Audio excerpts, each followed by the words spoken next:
Hi everyone, আসসালামু আলাইকুম। সবাই কেমন আছেন? আশা করি সবাই ভালো আছেন। আমিও আলহামদুলিল্লাহ আপনাদের দোয়া ও আশীর্বাদে ভালো আছি। প্রিয় ইউটিউব বন্ধুরা, যারা আমার সাবস্ক্রাইবার আছেন, সকলকে জানাচ্ছি আমার অন্তরস্থল থেকে লাল গোলাপ শুভেচ্ছা ও সবার প্রতি শুভকামনা। দীর্ঘদিন হয়ে গেল আপনাদের মাঝে কোনো ভিডিও আমি আপলোড করছি না, কারণ সেটারও একটা কারণ আছে। কারণটা হলো আমি কাজের ব্যস্ততার কারণে হয়তো আপনাদের মাঝে টুকটাক ভিডিও দিতে পারি না। আগে কন্টিনিউ দিতে পারতাম, কিন্তু এখন কাজের চাপটা বেশি বেড়ে গেছে, তার জন্য হয়তো আমি আপনাদের মাঝে ভিডিও আপলোড করতে পারি না। সেই জন্য আন্তরিকভাবে দুঃখিত। আমার ইউটিউব সাবস্ক্রাইবার বন্ধুরা সবাই হয়তো প্রশ্ন জাগতে পারে মনে, যে আমি কেন ভিডিও আপলোড করি না। আসলে দেখেন, আমি একজন সৌদি আরব প্রবাসী। আমি কোম্পানির কাজ করতে হয়, আর কাজ শেষে হয়তো বা একটু সময় পাইলে আপনাদের মাঝে ভিডিওগুলো তুলে ধরি।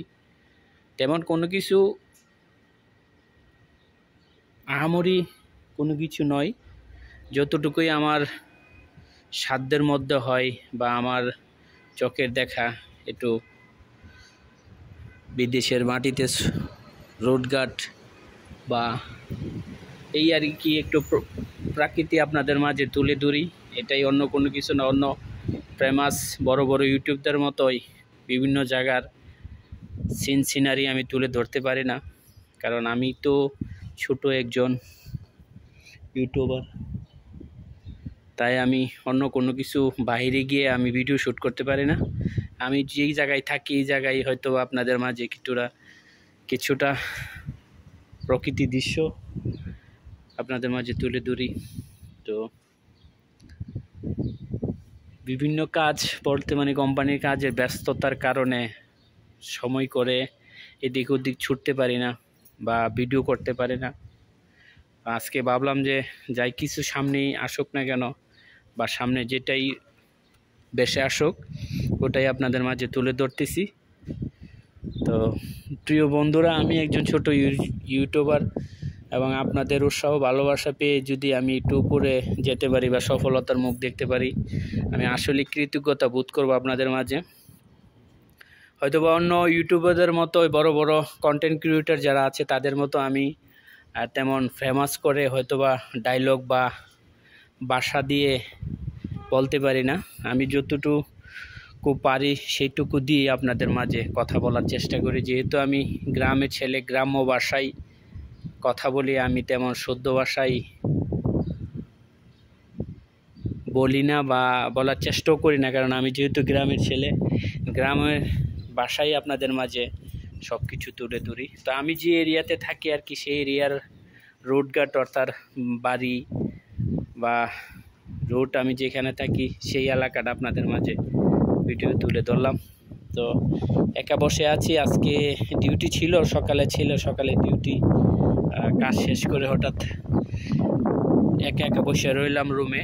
তো ভাবলাম যে এরই ফাঁকে হয়তোবা আমার যে এরিয়াতে থাকি, আমি যে এলাকায় মহল্লায় থাকি, ওই মহল্লাটা একটু আপনাদেরকে ঘুরিয়ে ফিরিয়ে দেখাই। একটা ভিডিও হয়ে গেল, আপনাদের সাথে কথাও বলা হয়ে গেল। বহুদিন হয়ে গেল আপনাদের সাথে কোনো কথা হয় না বা কোনো কিছু শেয়ার করতে পারতেছি না। একটু কথা বললে হয়তো বা আপনাদের মাঝে আমার ভালো লাগে। জানি না কার কাছে কেমন লাগে আমার ভিডিওগুলা। আমার কাছে আসলেই ভালো লাগে, কারণ অবসর সময় থাকি, আপনাদের সাথে কিছুটা কথা শেয়ার করি বা কথাবার্তা বলি, এটা একটু ভালো লাগে, আনন্দ ফিল হয় নিজের মাঝে। তো কে কীভাবে নেবেন সেটা জানি না। যাই হোক, সবাই একটু সুদৃষ্টি এবং ভালো মন মানসিকতায় নেবেন। তা আমার ভিডিওগুলো যদি আপনাদের মাঝে ভালো লেগে থাকে, প্লিজ দয়া করে আমার চ্যানেলটা সাবস্ক্রাইব করবেন এবং আমার ইউটিউব চ্যানেলটা সবাই ফলো করবেন, পাশে থাকবেন। হয়তোবা আপনাদের ভালোবাসা উৎসাহ পেলে হয়তোবা আমি এগিয়ে যেতে পারবো বা সফলতা দেখতে পারবো। সফলতা তো আর এমনি আসে না, আপনাদের সাপোর্ট লাগবে এবং আপনাদের ভালোবাসা উৎসাহ পেলে হয়তোবা আমি সফলতার মুখ দেখতে পারবো। যাই হোক, দীর্ঘ সময় আপনাদের সাথে কথা বললাম, কথার মাঝে যদি ভুলভ্রান্তি হয়ে থাকে ক্ষমার দৃষ্টিতে দেখবেন। সবাই ভালো থাকবেন, সুস্থ থাকবেন। সবার প্রতি দোয়া ও শুভকামনা রইল।